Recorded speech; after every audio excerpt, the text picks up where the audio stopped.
This video is a quick guide to the most important knots. We will cover all four categories: direct knots, indirect knots, joins and hitches.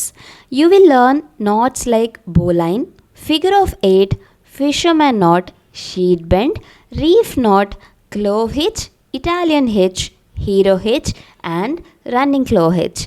By the end you will know how to tie them and where to use them in mountaineering. Without wasting time, let's get started.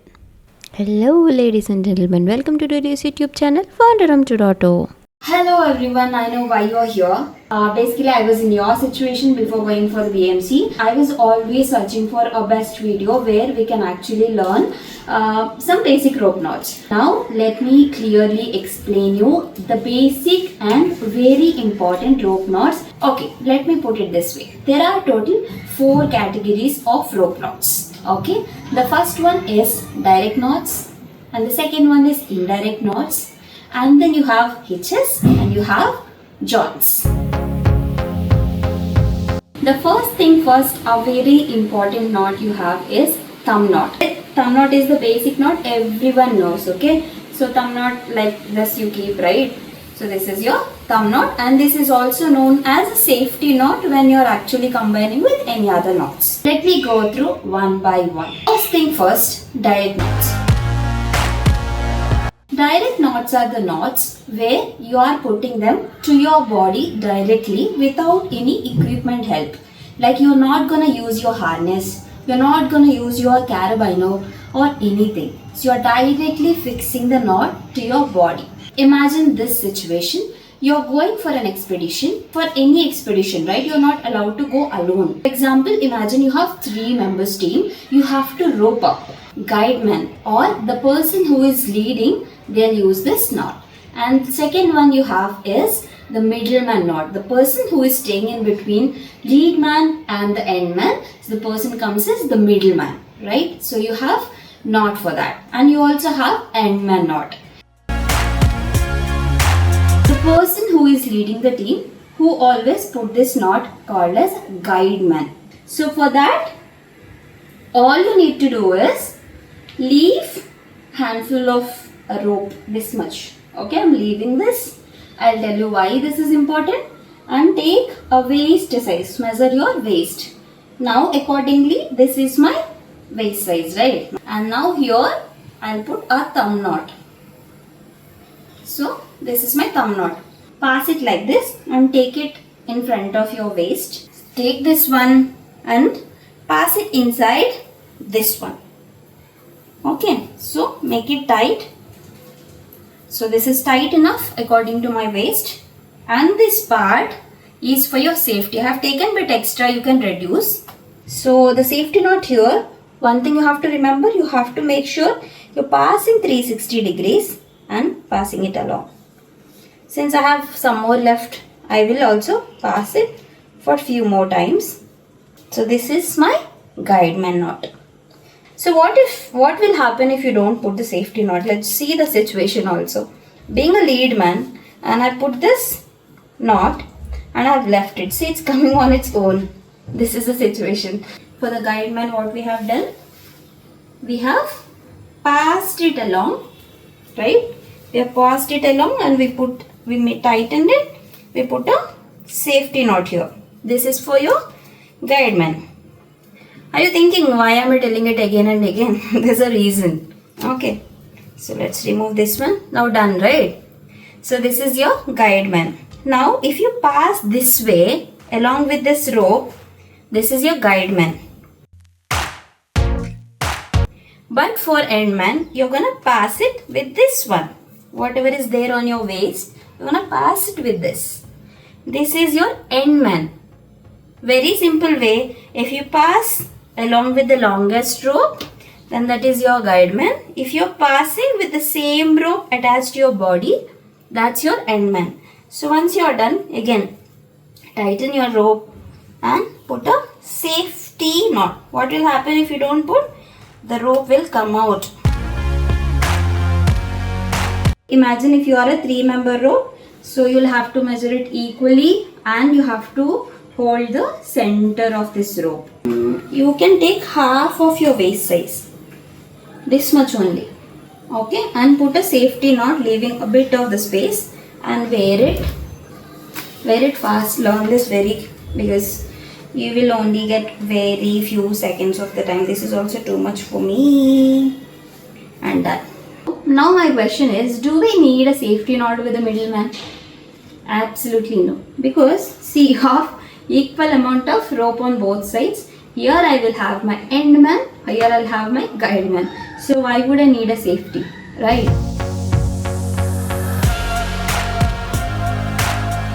For the bowline, you got to take your waist size and also a bit more the way I told, right? So take your hand size, leave it, and put see this one. You're gonna twist. Twist which side? Twist it inside to your body, not the outside. It should be inside your body. You got a loop formed here, right? So you're gonna pass this rope in, passed it in, and you gotta pass it behind and come back.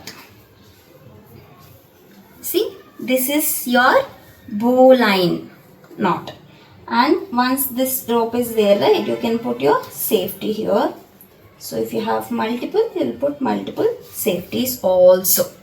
For this bowline, right, there is one comedy story which usually instructors will keep telling you. So they say this is a snake. This is a snake, and some friends invites the snake to come out and play or for a party. And it tried to get out of the home, see if there are any friends here. So it is not finding any friends. And imagine this is a tree, right? So it is finding a tree. So it want to check, oh, nobody are here. Can I find some people behind this tree? So it will go behind this tree and try to find, are my friends anywhere here? So when it says nobody outside, it will imagine, why should I waste my time? So he'll just go back home and sleep off. Snake comes in, snake finds behind the tree, nobody are there, and goes inside the home and sleep off. So easy to remember, na? And put a safety knot. This is your bowline.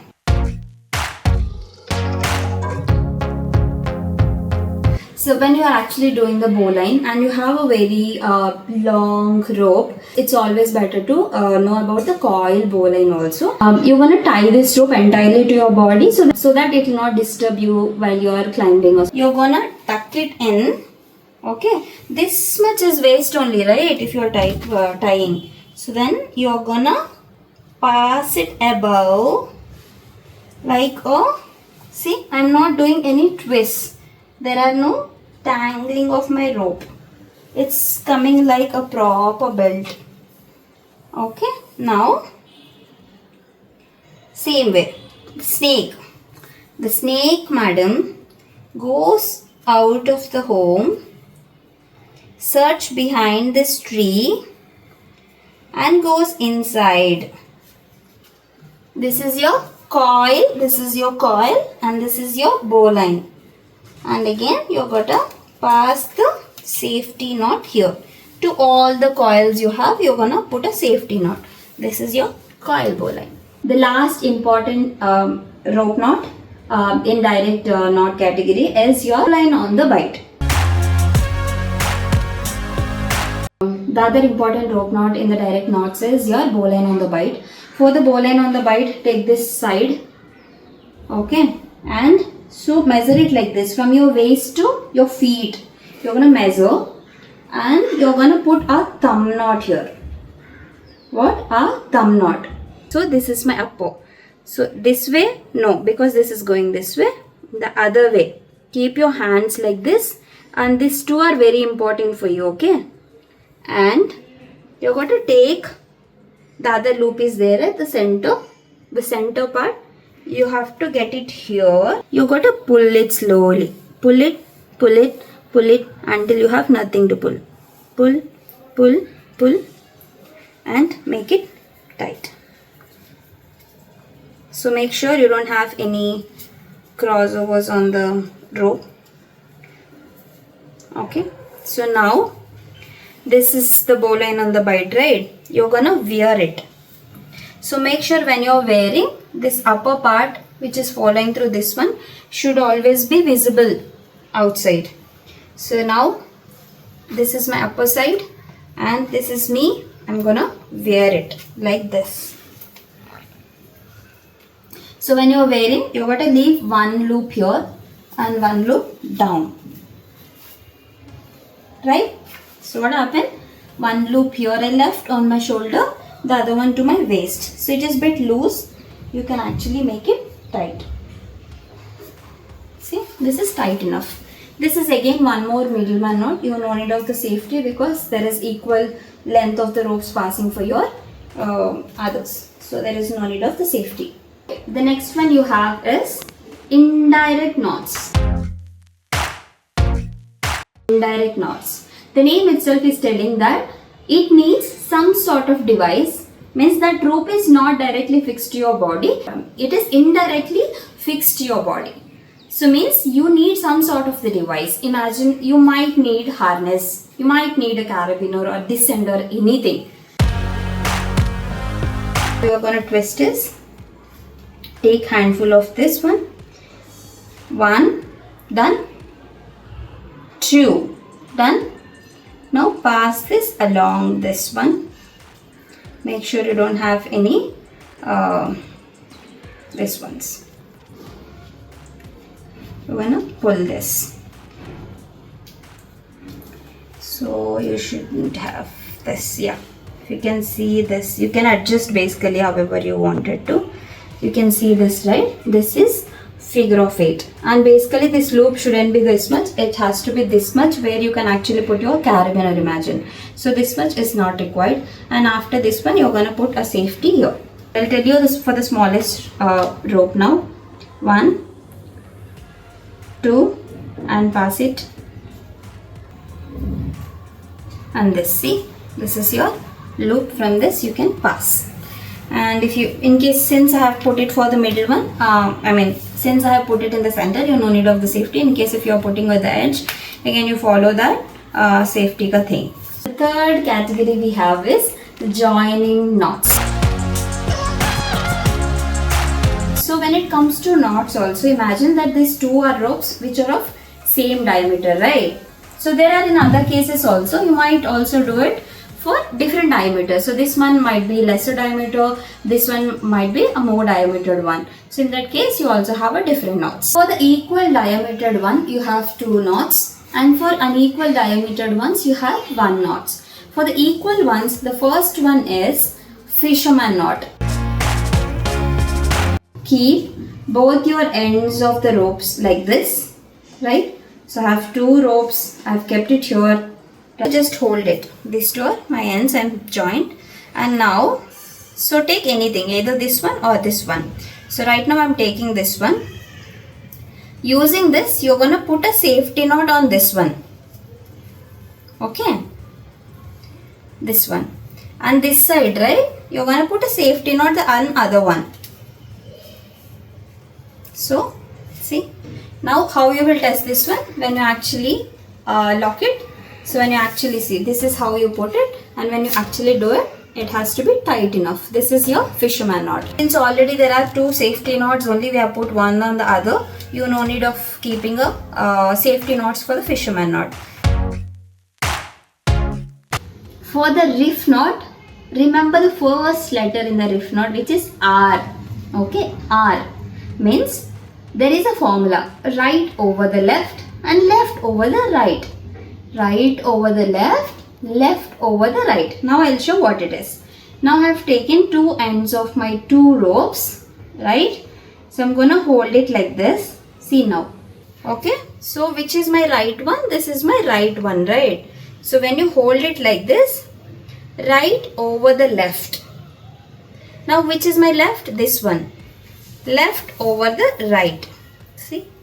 So imagine, so how they will check basically is the 2 knots which you are going, it has to be equally, it has to follow the same path. This is same and this is also same. See, if you see this side also, these are following through, these are following through. Imagine if you are done something wrong. Okay, so let me see the wrong one also. See now what happened? This is wrong, because if you see, one is going out, one is going in. This is wrong. And you're gonna put safety on both the sides. Only for the safety you're gonna consume lot of time in your rope knot test. Okay, so this is how it is. The reef knot and 2 safeties on both the sides. The last one in the joining knots to tie to join 2 different diameter ropes is your sheet bend knot. For the sheet bend knot, you're gonna take again 2 different ends of the rope. Imagine this is my one rope, this is my other rope. So take this much, how much ever you want, and take a loop here and keep your index finger on top of it. I put a loop, I put my index finger on top of it. I just put the other rope on top of it and take it from inside and pass it here, not this side, here, and pull it in. This is your sheet bend knot to join 2 different diameter ropes. Again, for the sheet bend knot, you're gonna put safety, either double safety or single safety. And as of now, just to show you, I'm just showing a single safety. This is a sheet bend knot. The last category we have is hitches. So hitches are basically need some sort of the base. First hitch is a hero hitch. So just take like this and take it here. You all must have always done it in your childhood, right? So this is done. Take your 2 fingers, this one, and hold. This is your hero hitch, or this is your grip hitch. And imagine this is a base. You're gonna fix it to this one and use it for climbing. My finger is not so strong, but you're gonna find some strong bases. You can put this hero hitch on. 2 more hitches. They look identical mostly. Italian hitch and a Clove hitch. Let's start with an Italian hitch. Italian hitch, and it is also called as a friction hitch, and it is also called as a Mountaineer hitch. Hold both the ropes like this. Okay. One you loop it in, one you loop it out. Okay, what I'm saying, one you loop it in, one end you rope it out, and you're gonna close it like a book, like stamp your hands in. See, stamping. I have 2 loops and close it like a book, and this one. So if you see this one, this is your Italian hitch. So what I have done, so I've held the rope, one inside, one outside. I've just closed it like a book. This is your Italian hitch. One we have in the hitches is Clove hitch. Same one, you're gonna take it in one, you're gonna take it one. So for Italian, we just stamped it, right? We just stamped it. So for the Clove hitch, you're gonna place it on the other. See, this is your Clove hitch. If you see the Clove hitch, you can see a form of X. That's how you can actually find it. You're gonna fix it to any of the base. I am repeating once again. One inside, one outside. You're gonna place it on each other. This is your Clove hitch. Imagine you have a base like this. You wanna keep it and take it outside. So you wanna hold it like this and put it here. Okay, just leave it on top of this one. So the same rope is there, right? You're gonna take it in. So this is the shape. This is your shape, and you're gonna put a safety knot on top of this one. This is your running Clove hitch. You're gonna pass it on top like this, hold, and take it from down here and pass it through the same one. This is your running Clove hitch. That's all about the rope knots we have learned during our BMC Nehru Institute of Mountaineering. I hope this video is informational and useful while you're learning rope knots. Thank you once again for watching till the end. Bye.